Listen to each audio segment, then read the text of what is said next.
Anatomy of a nutrition trend. Have you ever wondered how nutrition trend gets started?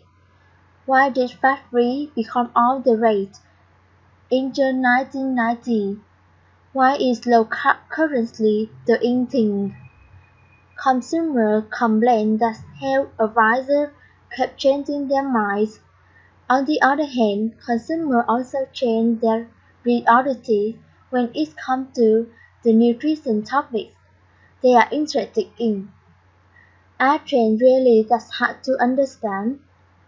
Trend starter Felicia Putch, a nutrition consultant, believes that there are really two different kinds of trends. The first kind develops from a great well of interest. It can come from a new book or a study that presents a new theory. Scientific research often contributes to new nutrition trends. These kinds of trends are usually promoted by the media and continue until the public lose interest. The second kind of trends occur when a major milestone happens, when there a food recall or people die from a food-related disease. People stop and think. A milestone can either start a trend or support other trends that are already out there. Trends that arise from groundswell are more common than those that arise from major milestones. Trend influence consumer desire and needs depend on their beliefs and attitudes. Here are just a few of many factors that affect public opinion. Belief about what keeps us healthy and how we get sick. Attitude about our ability to control our health and eating habits. Reaction to hearing and reading news stories and reading books. Talking with friends and family members about the latest nutrition trend. Consumer surveys have shown that the public depends on the media for most of the information about health and nutrition. Of course, people ask their healthcare providers for information as well. According to the Shopping for Health survey from the Food Marketing Institute (FMI), most people rely primarily on magazines, 75%, and books, 72%. After that, they turn to healthcare professionals, 63%, friends or family, 58%, newspaper, 51%, and television, 49%. 25% turn to nutritionists. Linda Gilbert, president of Health Focus International in Atlanta, Georgia, is a market researcher who specializes in health and nutrition trends. Gilbert believes that the media have a powerful influence on trends, but that there is another crucial factor: repetition. Hearing the same things from a number of sources is key. It's not just the media that affect trends. Sources like friends and families, nurses, and even coffee shop conversations remind consumers that "I've heard that before." When it comes to beliefs about nutrition and health, repetition is so important. You have to be exposed to ideas for a while before the message sinks in.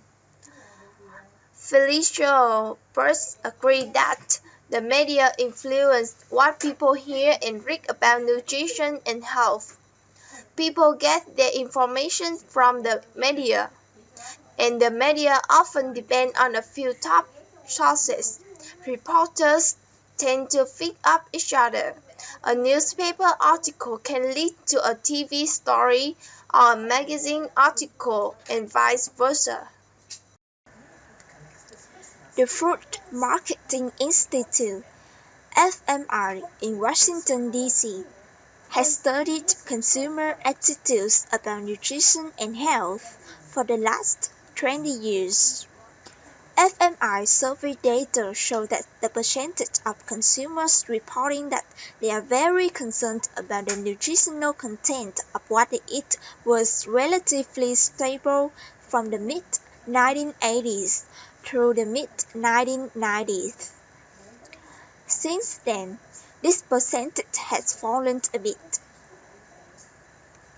Some trend watchers think the drop in concern about nutrition is partly due to public opinion about health advisors. Felicia Potts explains, during the period from 1980 until 1995, we had to keep modifying our position about fats as we learned more about the relationship between dietary fat and health. First, we had people follow no cholesterol diets, that is low-fat diets.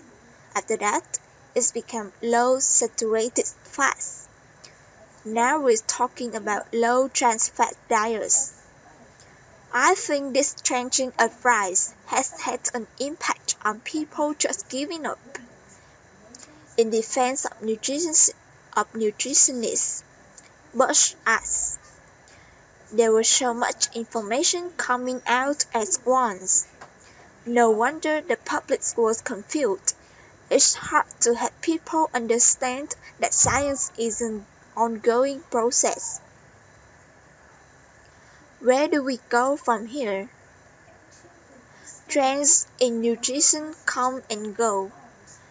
Some trends become cultural norms because everyone is doing it.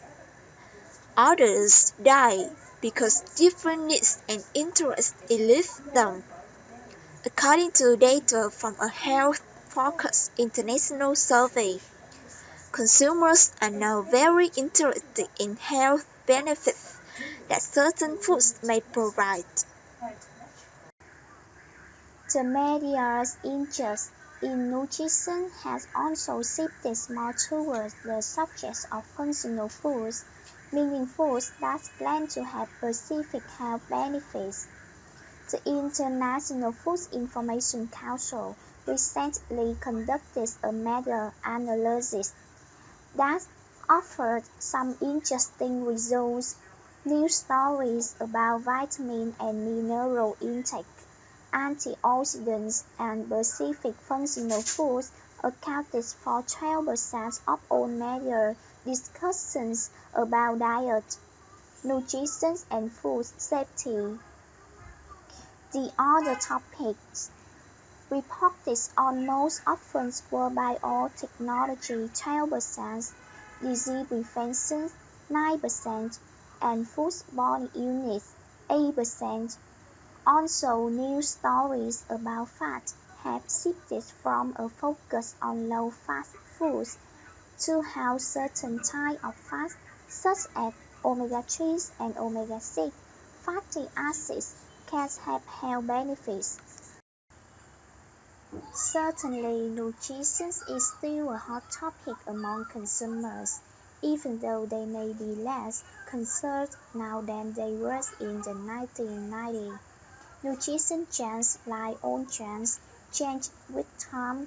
They depend on consumer needs and interests, scientific reports, media coverage of issues, and sometimes major events. For most of us, watching trends is easier than register them. Study them can be a fascinating way to look at our society and culture.